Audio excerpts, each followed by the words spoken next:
Just a quick one before we get into this episode.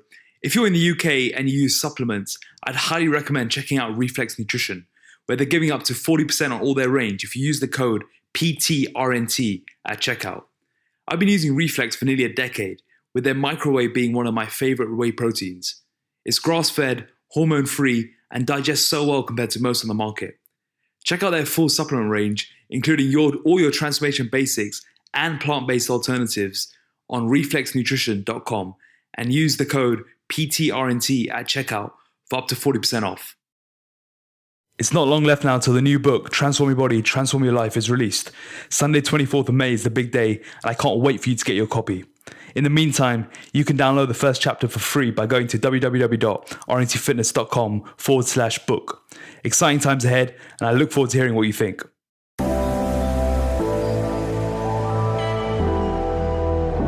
On today's episode of RNT Fitness Radio, I'm joined by Tej Shah, one of our long-term RNT'ers who comes on to talk about the first 2.5 years of her journey and her biggest lessons so far. Tej first joined us back at the end of 2017, reached her first checkpoint at the end of 2018, and has since refined her unique lifestyle solution to stay in the shape of her life, for life, all while using the physical as the vehicle to drive her career performance, strengthen her relationships, and be at her best every day. There's a lot to learn from Tej in this episode as she talks about the mindset, identity, and behavior shifts required to truly transform inside and out.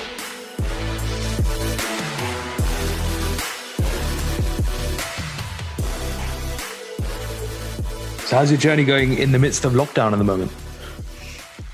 It's going the same, if I'm honest. Nothing's really changed. If anything, I've had more time to focus on my habits and refine things and make sure that I'm really ticking the boxes to the best of my ability. Have you got some examples there of like how you're managing you're more focused in driving these habits forward? So things like walks, making sure that I get those in. And I'm finding that with lockdown, there's more time, just like so much more free time. So it's the case of there's so much free time that you feel lazy. So I'm trying to make sure that I don't fall into that trap. So I make sure that I wake up, get my walks in as I normally would. Also weight training in the garden, which has been quite fun, and ticking my nutrition boxes. Well, you say you've got a lot more free time, but you've also been telling me in your check-ins that you've been working 100-hour weeks. So Yeah. Is that less than normal or is it a different sort of free time with regards to less commuting, etc.? I'll be honest. So I've been working a lot longer at work just because there's so many more hours left in the day. So like you say, with commuting, I don't have those hours wasted. So I've just got more time. So I either fill it with working more, which isn't the best, or training outside, or just going for long walks and listening to audio books. Yeah. Well, one thing is you've been on the journey for 2.5 years. So the transition to lockdown, I'm assuming for you, hasn't been a real change per se, because those habits are already instilled in there. Yeah, exactly. For me, the only change really has been the workouts. Yeah. So before I started training with RNT, I used to do Insanity.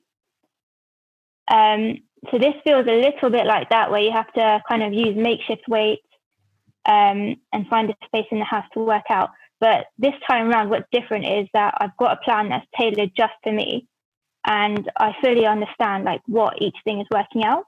Yeah. So that's been quite nice. Yeah, and you're still applying progressive overload, still applying the same principles as before? Yeah, exactly. So as you know from my check-ins, one thing that I found a bit weird is I've only got 4 kgs and 10 kg dumbbells. So either I push the reps with the lighter weights or go like build up to the 10K. So that's been quite fun. So it's a different kind of progressive overload compared to the gym, but still like the the overall kind of principle is the same. Yeah. And how are you finding the motivation to train at home, the intensity? Because that's something we've all probably had the ups and downs with that. And I've heard a lot of people finding motivation difficult to train at home with the same sort of intensity. How have you managed that? And what have been the struggles there for you? So yeah, I've had dips in motivation there, but I think with training, it's not about motivation. It's about getting it done. And if you're going to do it, then do it properly. And to stay accountable, I've been training with my brother. and he tells me if I'm not going hard enough or if I'm slacking. So that helps as well. And obviously with the videos that we take to send in for our check-ins, that keeps me accountable too. Brilliant. Let's before we dive into the history of your journey, how you've managed to transform over the years, let's talk about the check-in, because when I talk about the perfect check-in or the best ways to check in, you tick a lot of these boxes here. It's always on time. I always feel like they're really short. Well, it's always on time. It's there every Monday morning, and if forever, whatever case it may be late, you'd always let me know. So talk about the check-in. Talk about how you construct a good check-in, why it's important, and advice for people who may find checking in difficult or they don't have the time for it, etc. So I build up my check-in over the week. So it's things like recording how many steps I've gotten, what I've eaten. If I have gone off plan, then where and why. And having that daily kind of personal check-in, knowing that I'll have to send it all at the end of the week, helps keep me on track. Also, and when do you do that? When do you do the daily check-in with yourself? Is that just like a 5-minute one? Okay, just like a little 5-minute check. In notes on my phone, I just write down like my data. Okay. And then when it comes to writing up my check-in email, I quite like looking back and seeing what I've achieved. So I try and always make sure that I go above my step target. Mm-hmm. And if I've got a day, let's say, for example, on Tuesday I was working late, so I didn't get my steps in, then I know that by Thursday I need to have at least made up for that. So having that daily check-in with myself helps to make my overall check-in even more impactful. Yeah. So it's almost like a course correction along the way in case. Yeah. Exactly. Holding yourself more accountable. So and then so what? So you do the daily data collection during the week, and then when you do it on the Monday morning when you're going on the way to work, or? No, I do it on Sunday night. So I take my progress photos on Monday morning, but then I write everything else the night before. And I like also reflecting on what my mood has been like during the week. So if I felt really stressed at work, then I find that comes through in the data. So my weight fluctuates around my mood. I don't know if that's normal. No, it's interesting. Go ahead. Yeah. But like if I'm super stressed, then I lose my appetite, and sometimes I feel like I don't want to eat everything that I'm meant to. Yeah. So that helps me understand how to manage it the next week. Like if I know that I've got a heavy week coming up, then that helps me stay like really conscious about how I'm going to feel and how that might impact my training. Interesting. What other sort of connections have you found through this like almost daily journaling? Yeah, it is like daily journaling. I guess it helps me to reflect on what I've achieved during the day, and just knowing that I've ticked my boxes, it kind of gives me a boost. Like knowing that I've achieved something. So yeah.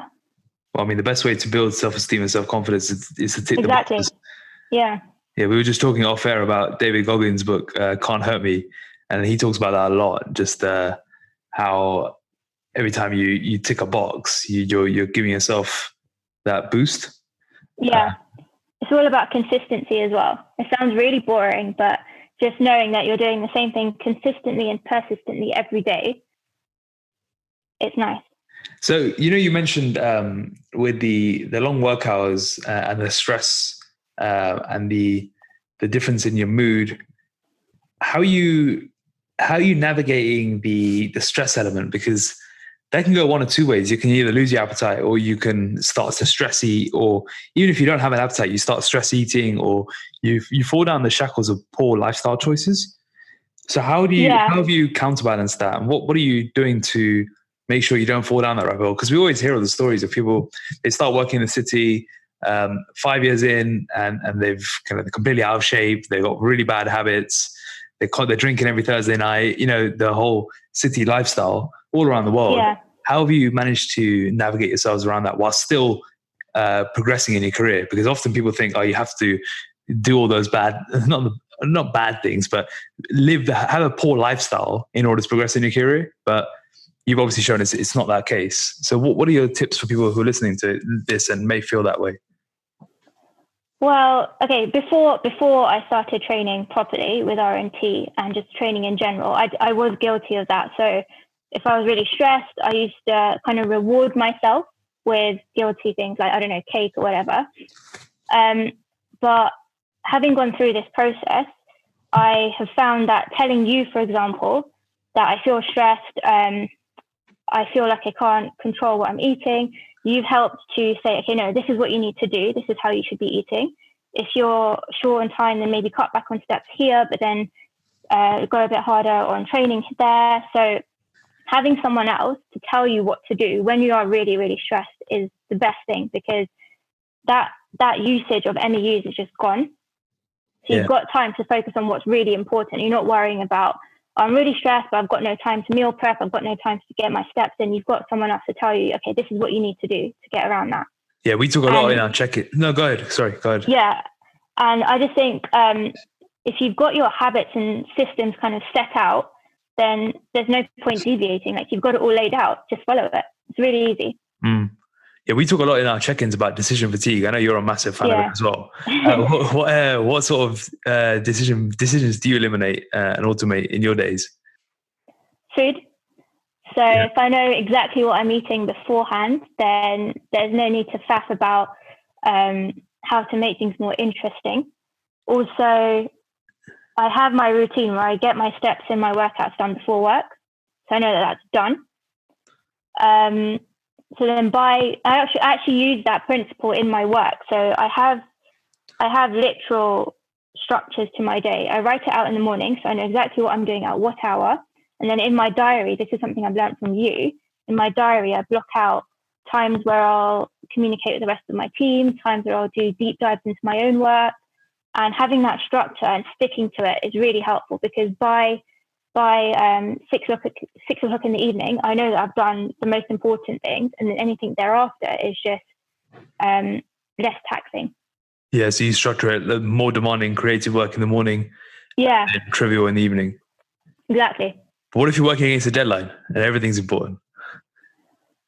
Then okay, so this is from Can't Hurt Me. I don't think there's any such thing as multitasking. I don't think that exists. Yeah. So again, when you're working towards a tight deadline, it's a case of prioritizing. So you have to write out everything you need to do and just prioritize things and allocate time to it and stick to that allocation, and then you get things done. Yeah. So just walk us through this is, again, speaking to the long hours in the city working. How are you structuring your day to make sure you still hit your non-negotiables? Because your diary isn't completely in your control, right? I think from what I know, you have before work is in your control, but after can sometimes be super late at night. So there's not really much time for you. So how are you managing to still keep self-care as a priority when a lot of your diary isn't in your control? Yeah, so I know that my mornings are completely within my control. That's completely my time. And I know that in the evenings, I don't always know what time I'll be finishing, so that's out of my control. So just like from the outset, knowing what I can and can't control is really useful. So for steps and workouts, I know exactly what days I'll be doing gym workouts, so I stick to that. And then every day I would go for my walk to get the bulk of my steps in. And then during the day, I have about half an hour to 40 minutes scheduled between markets opening and closing to get more steps in. So I have that set time in my diary. Everyone in my team knows that that's my walking time. Okay, so you let them know. Yeah. And then in the evenings, if I need to do any top-up steps, then I can do, but normally that gets covered by my commuting anyway. Oh, awesome. So it's just about winning the morning then? Yeah. And talk us through some timings. What time are you getting up? What time are you getting into the office, etc.? So I have to be at my desk for 7. So if we assume in a normal world, when I am commuting, I would wake up at 4:30, go for a walk or go to the gym, get ready for work, and then leave home at about 6. Mm-hmm. It sounds a bit crazy to be waking up at 4:30 every day, but you get used to it. It's all about habit forming. Yeah. So what time do you get into sleep then? It depends. If it's not crazy at work, then I try and get to sleep by 10. Yeah. But that's not always possible. And how are you, if you're sleeping at, say, 11, 12, what are you doing to keep yourself almost functioning at a high level? Because you can't afford to be slipping cognitively. So what are you doing to keep? I used to have a lot of coffee, which isn't great. Yeah. But I'm finding now that just like having quick 5-minute stints outside, like just walking around the room or something, really helps to like wake myself up. Mm-hmm. And that's during the day? Yeah, during the day. So every couple of hours, I'll just step outside for a bit. Maybe, so I work on Bond Street, so maybe I'll just walk up and down Oxford Street or something. Yeah. Just get some air, and that really helps to wake me up. Fair enough.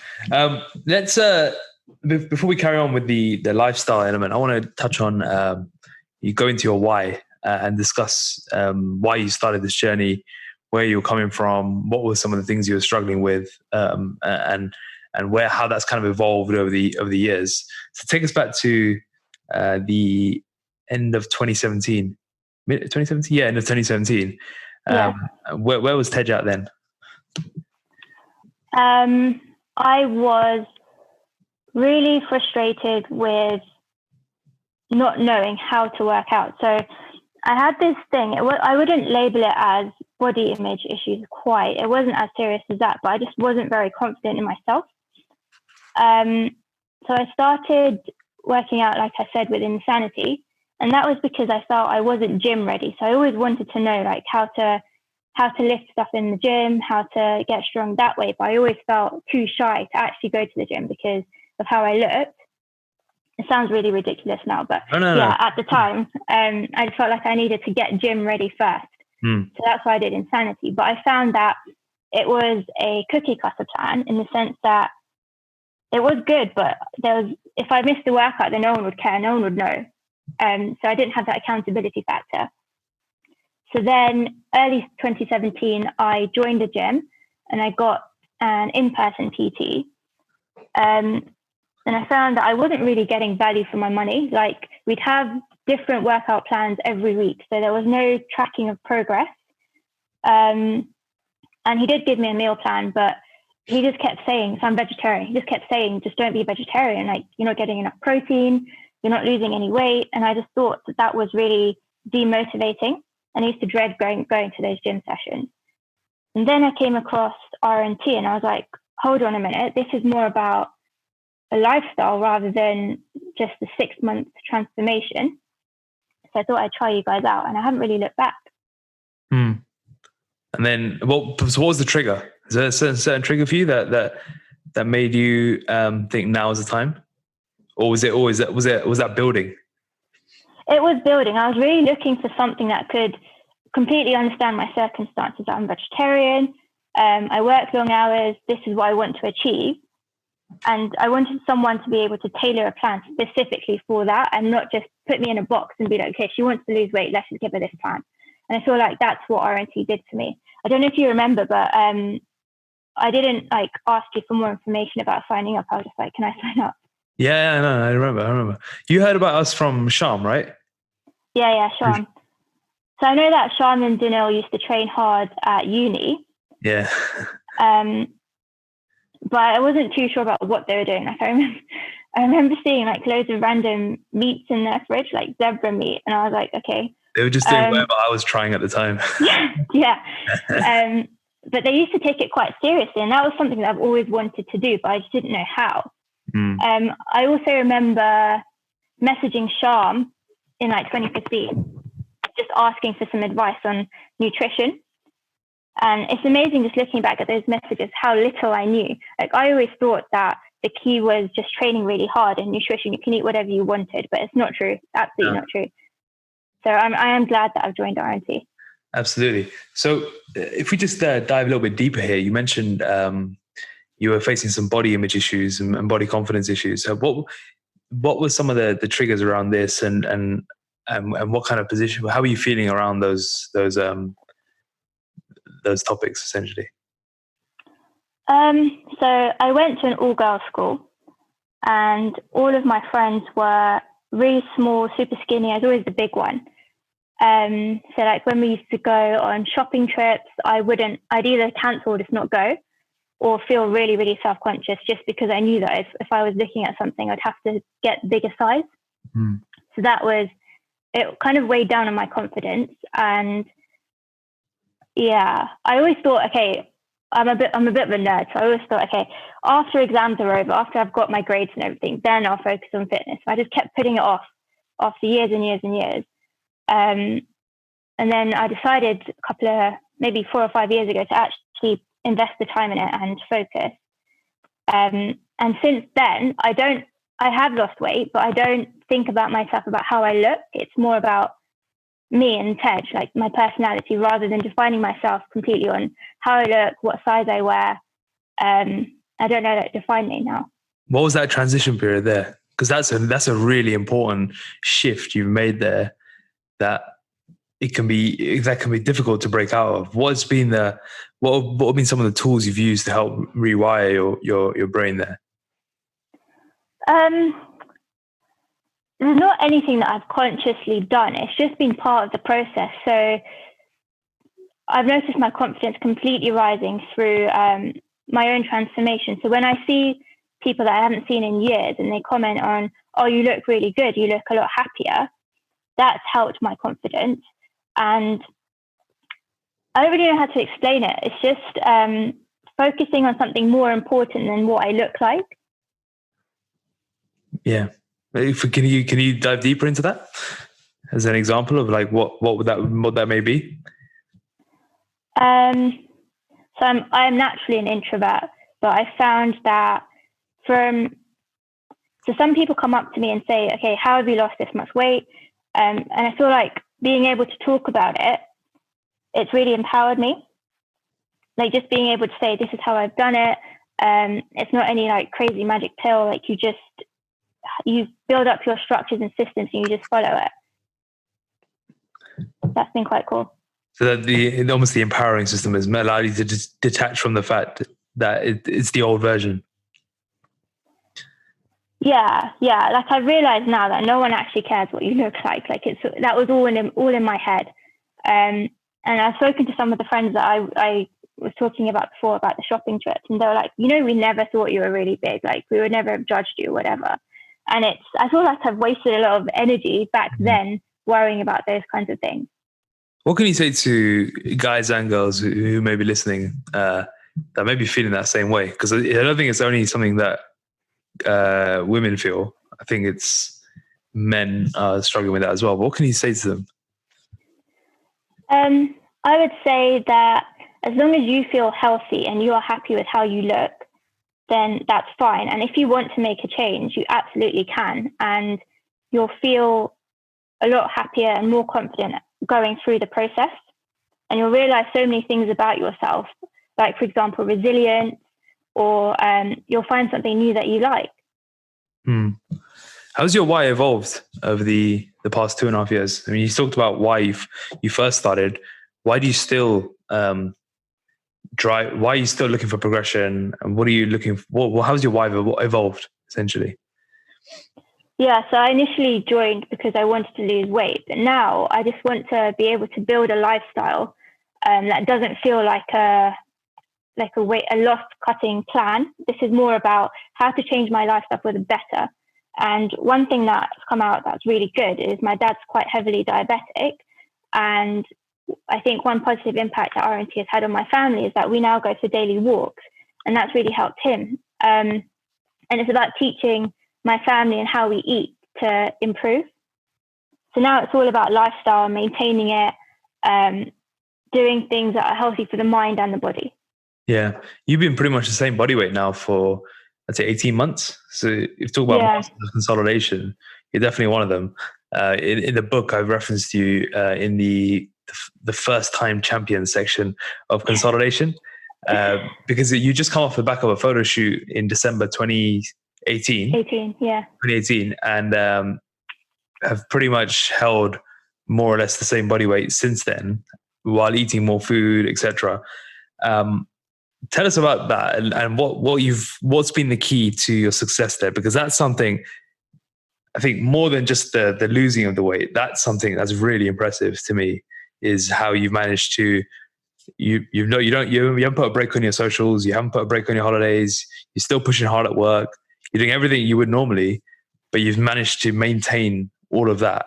What's been the key there? Because that's huge. I think the key has been on realizing that I'm not a foodie. Pre all of this, I thought I loved food, I loved trying new things. Coming out of it, I do like trying new things, but I'm actually a lot more fussy than I previously thought.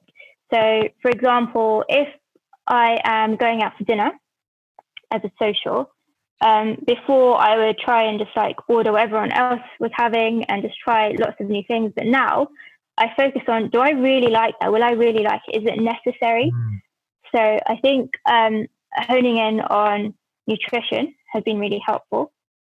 And also, in terms of the systems, I keep referencing systems. Yeah. But it's all about having a structure, having a routine, and just sticking to it. I'm a massive creature of habit, and I like having a blueprint just to follow every day. So you say the three S's are the nailing your three S's is the key here. Yeah, exactly. Just finding something that can work day in, day out. Because this isn't like a short term 3 months or 6 months transformation thing. It's all about changing your lifestyle for the better. Yeah. What would you, so if you had to talk about your three S's and your rules that you live by on a day-to-day, week-to-week basis, can you elaborate on some of these rules that you have? Yeah. So, I mean, I like to wake up early and get lots of things done before most people are awake. So that includes getting my steps in, or going to the gym, or going swimming, whatever. And it sets me up for the rest of the day. So I think for me, waking up early and being productive first thing, it sets the tone for the rest of the day. Yep. Also, with nutrition, I've learned how to indulge if I want to indulge, but it's always within limits. This is something that I struggled with before, where I would just let loose. Like if I screwed up on something, then I would just continue eating for the rest of the day, because I would say, okay, that's that day thrown away. But now it's all about controlling and staying on track. And I think the third thing is being accountable. So having you to check in with every week is really helpful, because I can be completely honest and tell you exactly how the week has gone. And if I veered off track, then you always help me back on. Amazing. How have you managed to bring down, nail that control? What are you doing in these situations that helps improve your control around food? Because that's another tough one people struggle with, is keeping control of food when they're in different environments and different emotional states. So when I was preparing for the photo shoot, I saw a post on Instagram, something about, are you tracking everything you eat? Everything that touches your lips, are you genuinely tracking it? So I started using my Fitness Pal to track everything from condiments to squash in water and stuff like that. And it made me realize how much extra stuff I was consuming that I didn't need to. And now, having gone through that process, I'm very conscious and very aware of like how many calories, or like what the macro breakdown is for so many things that I would normally be eating. So now I can eyeball things. So I know that if I've had some fruit in the morning, then that's some carbs. And I'm just very more macro aware of things. Can you dive deeper into that, into the nutritional education sector of that? Because it's one thing following a meal plan, it's another thing developing education. So what were some of the steps you took there, if you break it down a bit further, from going from just blindly following a meal plan, which I think everyone should do at the beginning, to actually using that to educate yourself, and then finding your own control mechanisms when you're in different environments? Yeah, so I used to use the RNT Fit, that meal plan, you know, the spreadsheet with all of the different macros for different things for each of the different food groups. I used to use that a lot and just experiment around when I was meal batch cooking for the whole week. So just experiment and see what new things I could make with the ingredients. And it's all about being creative with what you have. So a lot of people think, okay, if I'm going to go on a diet, then it will be really restricted, it will be really boring. But actually, there's a lot you can create. And And then I started following lots of food fitness accounts on Instagram to see how other people are using their ingredients. That was quite cool. And even now, like if I want to make something, I tend to run it past you to see how it would fit in with my plan. And that's quite useful as well. Just having someone else there to kind of vet it. Yeah. So it's essentially about trying new things and seeing how it fits in. Yeah. Even when I was training for my photo shoot and I had to go for work dinners and stuff like that, I would send you the menu beforehand just to be like, Akash, this is where I'm going. What would you recommend I order? And it was really helpful to have you go through and say, okay, this looks really good, but because you're on a strict deadline for your photo shoot, avoid this. That was really useful as well. And then now, having been through that process, like I kind of know what things are really good, what things are worth the calories. Yeah. So you need to go through that first educational phase in order to then be like, okay, yeah, I know I'm doing it in different menus and different scenarios, etc. So what Tej is talking about there is about the educational process. So the first step is to follow a set meal plan where there is no decisions, there's no real choices, because the key is to lay the foundation, lay the habits, lay the systems, and you can learn from the foods that you're consuming. And then it's about slowly introducing variety, but within constraints. And then the next step is to then be more experimentative with different restaurant foods, different recipes overall, and then just link it back to how it fits into your protein, fats, carbs. And through that repetition of the process, you end up building a good database of nutrition. Yeah, exactly. And I tend to, like I said, I'm not a foodie. I thought I was, but I'm not. I tend to like the same thing. So I'm one of those people that tends to eat the same thing every day. Yeah, you're like me. I was thinking about it earlier on. I have 28 meals a week, and I think 26 of them are the same in terms of not the same as in exactly, not 26 of the same meals, but 26 I don't change at all. And it's only the 2 in the week, which is Friday night and Saturday night. I eat something different. Yeah.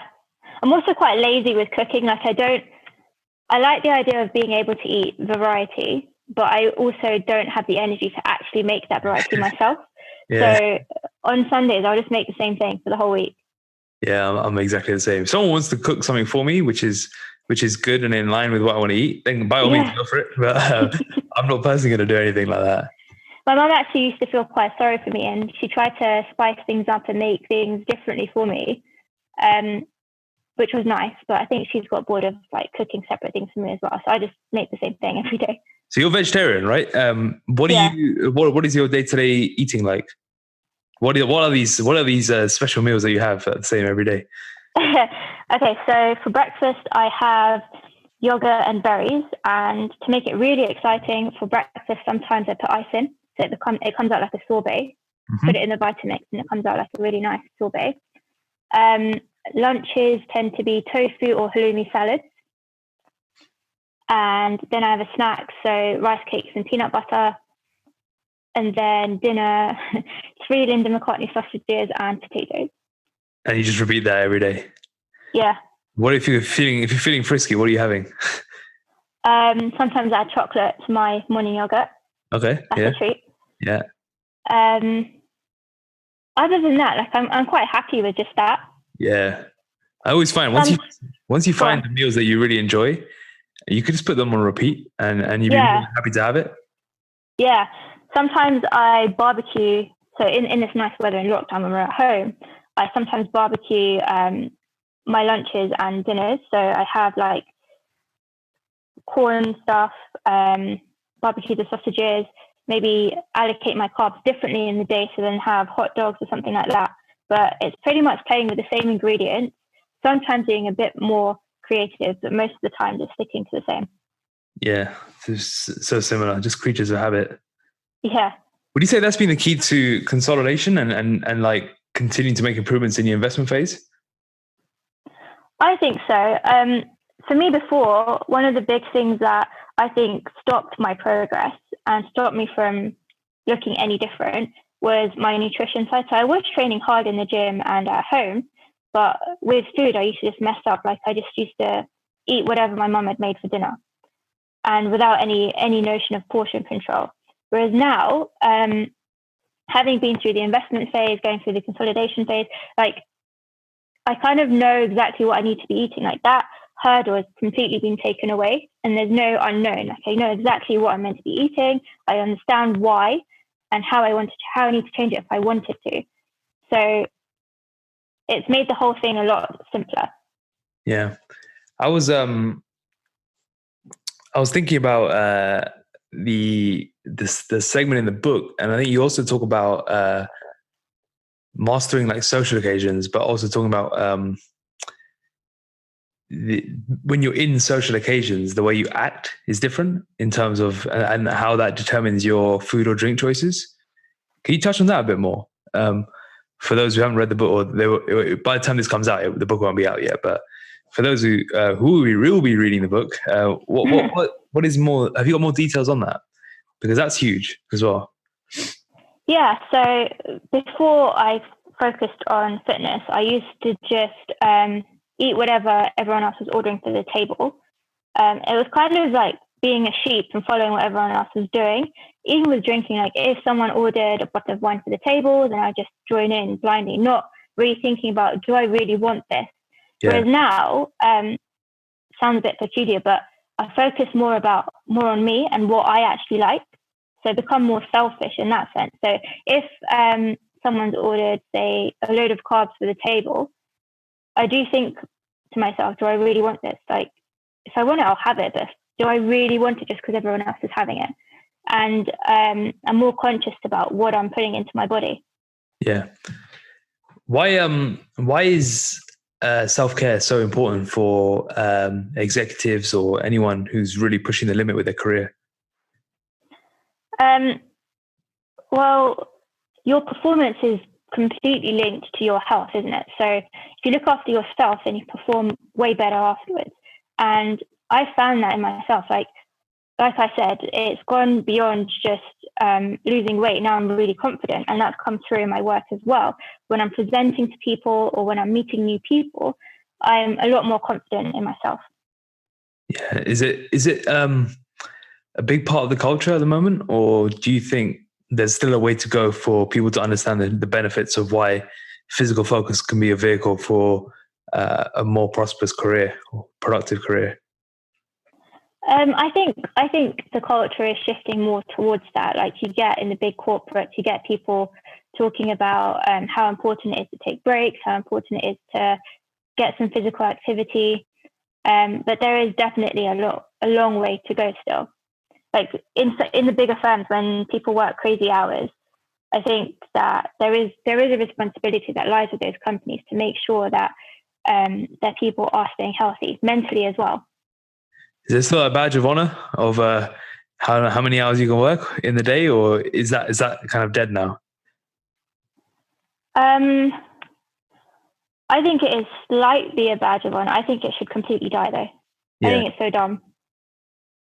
Yeah, you mentioned your boss is into training, as in he wants to push you towards gym memberships, etc., and encourage you to get out, which I think is a great place to be. Yeah, he's great. He actually said to me quite early on that I stay at my desk for way too long. I need to step away. He himself goes for like 40-minute walks throughout the day. So whenever the markets are less busy, he just goes out for a walk. A lot of his meetings are in Berkeley Square, so he walks there. So that's kind of had an influence on me, and it's changed how I think about my work routine, because when I was at a big firm before, I thought that it would look bad if I was away from my desk for too long, whereas now I'm actually encouraged. I'm quite lucky. I'm encouraged to step away, have that break away from my screen, make sure that I'm staying fit and healthy. Yeah.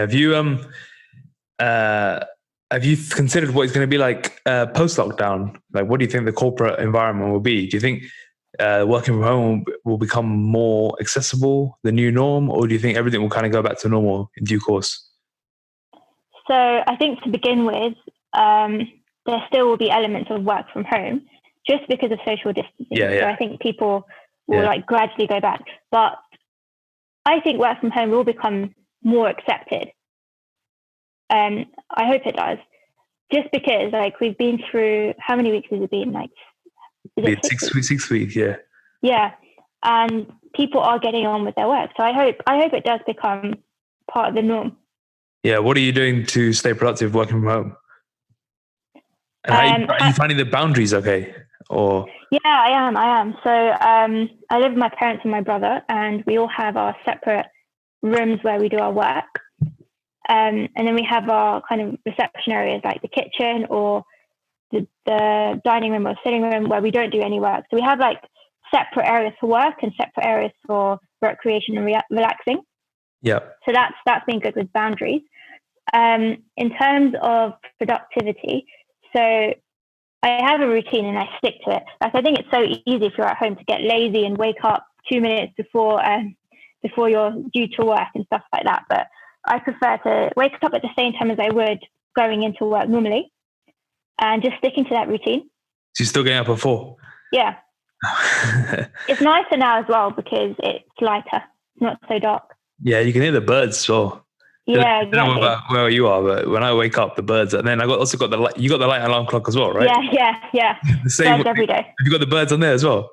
Yeah. Yeah, so you can hear the birds from there, the birds from outside. It's really nice. Yeah. Yeah, that light alarm clock's been a real game changer. We've spoken about this before, but also when we're going for our walks, I like going when it's empty, when there's no one there. Yeah. So going super early guarantees that. Yeah. Well, have you tried blue light blockers yet? In the evening? No, what's that? That'll be the one next thing. I'll remind me on a check-in tomorrow. We'll go through it. Okay.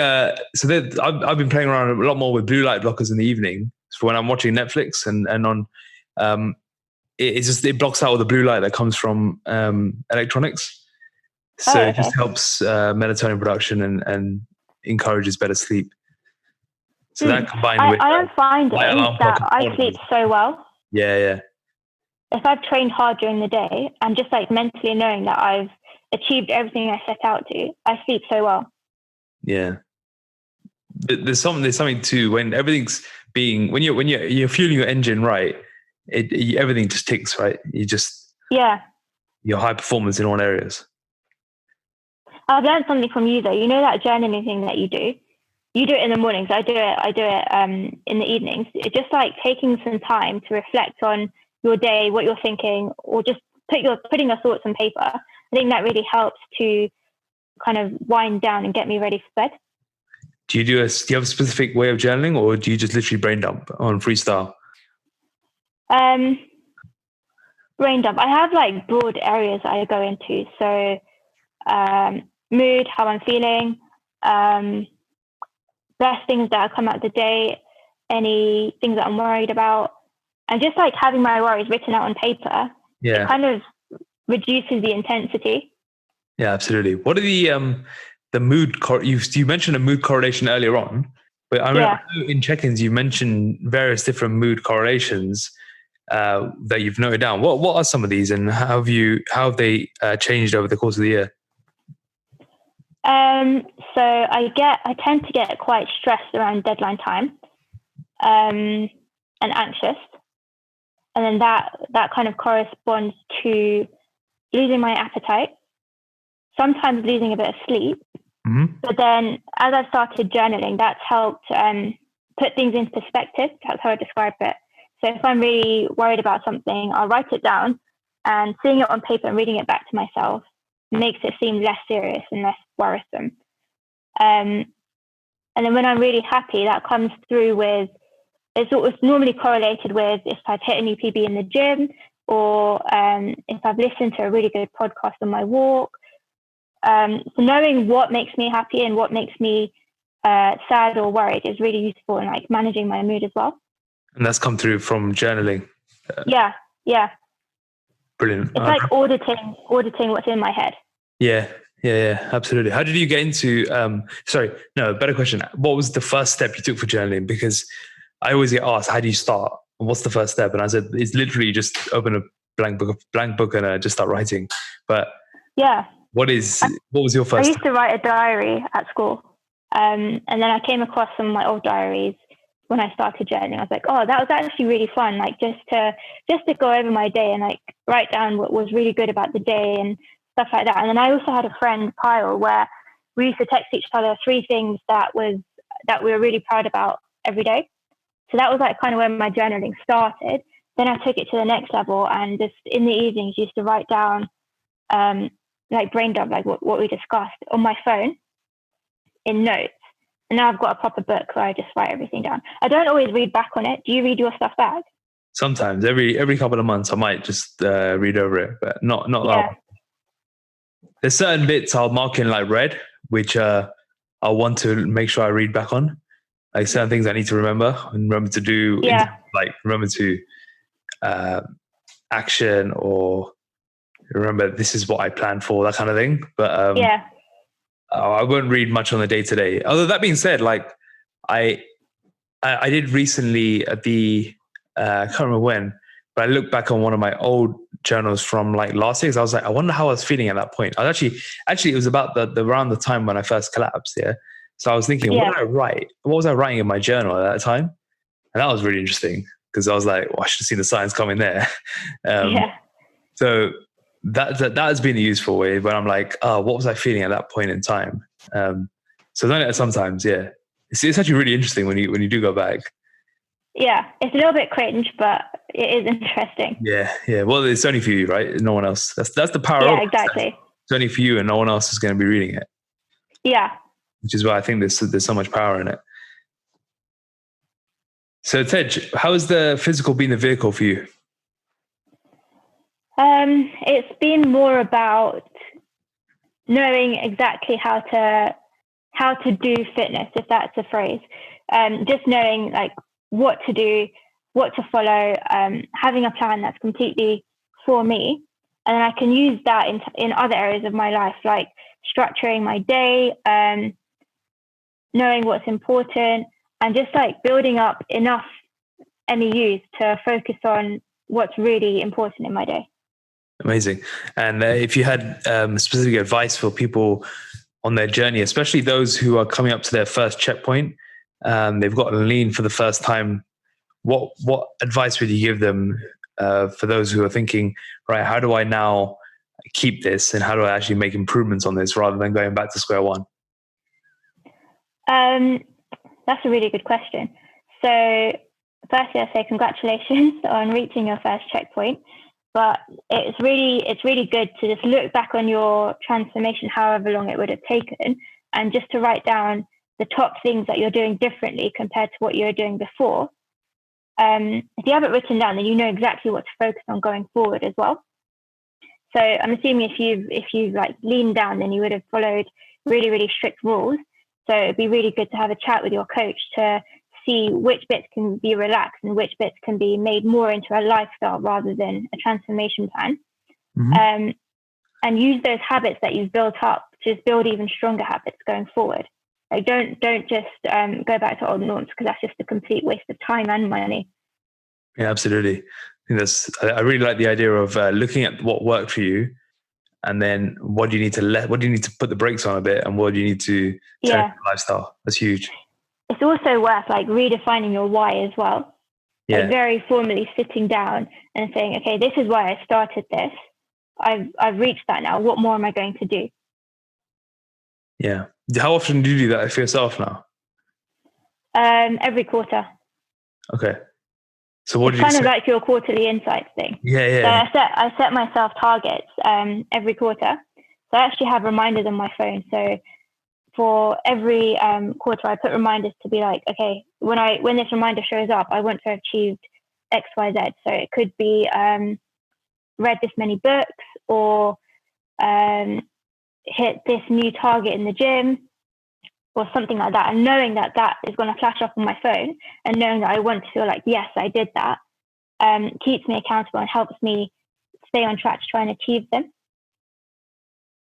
Brilliant. In terms of books, what was your aha moment from the book? Tej was one of my very thankful for it as well. One of my test readers for the book, so she's got an early glimpse of one of the drafts, one of the many iterations of the book. So thanks again for looking through. But what was your aha moment from the book?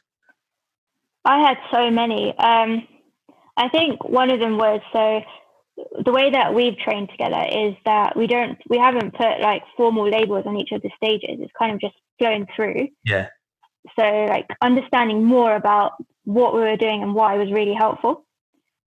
Like labeling all of the different stages. Oh, absolutely, yeah. Because when we first started, it was very much like it was there, but it wasn't formalized. Whereas now, it's exactly, a name for everything. Yeah, I guess that would be pretty cool. Actually, that was one of the best things I found about writing the book was actually being able to formalize all my insights and formalize everything into one place. Yeah, I had Shasham was one of my test readers as well, and he said to me, he's like, I don't even know all these words because you never used them with me back in the day. But now it all makes so much sense. And he's like, it's good just to have everything in one place. And I was like, yeah, that's exactly it. Like for me, it was just about everything into one place. And also the second thing for me was reading some of the testimonials or extracts from check-ins that other people have sent you, because sometimes I was like, okay, no, I actually felt like that as well. So it was really helpful to see how everyone else was reacting to the process and how they were finding things. Awesome. Yeah. Plenty of case studies through the book in each phase and each chapter. And you can read Tej's one in the Consolidation chapter. What's next for Tej? Well, keep training hard, keep training consistently. I'm actually going to look back on my first progress photo that I sent you. Just want to compare it to where I'm at now. Well, I think we might need to put those together for this podcast release. Okay. Just like keep ingraining the habits I've built so far and hopefully instill them in my family as well. Amazing. Yeah, I think the generational health thing is when you take it to the next level. Yeah. Thanks for coming on, Tej. Thanks for having me. Thank you so much for being here today on this episode of RNT Fitness Radio. I'd love for you to do a quick little favor for us. Please head over to iTunes and give us a 5-star rating, leave a comment, and share it with your family and friends. If you're interested in learning more about how to transform your body and positively change your life, go to www.rntfitness.com and explore all our free content on offer. Thank you.